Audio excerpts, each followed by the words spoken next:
A man in his 30s has been arrested following the deaths of 3 people in County Louth in Ireland. Irish police said emergency crews were called to a serious incident at a house in Tallanstown in County Louth where the bodies of 2 men and a woman were found. Well, let's bring in our Ireland correspondent Stephen Murphy. And Stephen, is anything more emerging about what may have happened there? Investigation still ongoing. We can still see the forensic teams behind us, behind the police cordon over my shoulder. The house is just around the bend there. There's a blue forensic tent being erected, and we can see the forensic teams coming and going and photographing evidence as the afternoon progresses. At this stage, they are working on the assumption that all 3 victims in that house were violently attacked. That's how they met their death, but it has not officially been upgraded to a murder investigation at this time. Armed officers were sent to the house here in late this morning after a call regarding a serious violent incident was received.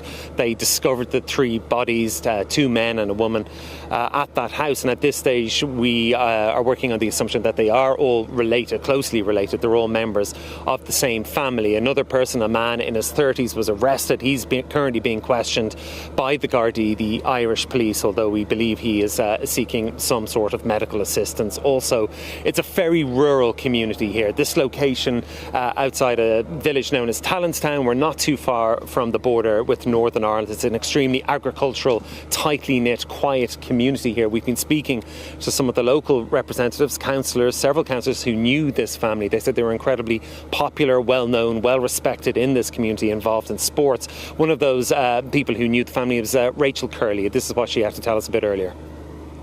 As the news filtered through this morning, it's just devastation and shock. This is quite a small rural area. It's just not what we expected. I'm just from about 3 miles over the road there, and as I came through, it was just devastation. And of course, thoughts are with the family and the friends to those that are deceased.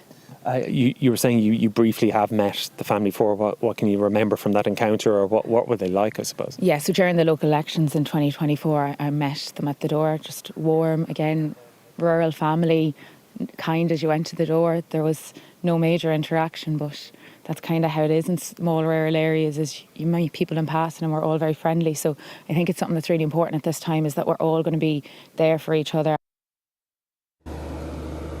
So many questions still remain unanswered at this crime scene. At the moment, the bodies of the 3 victims remain here on site as the forensic examination is carried out. They will be there for some time before that painstaking work is finished. And at the moment, anyone with any information is being urged to contact the Garda here in this area, the Irish police. But they're keen to stress that this is a self-contained incident. They're not looking currently for anyone else in connection with these 3 deaths, and that there is currently no threat to this very quiet and shocked community here outside Tallanstown in County Louth.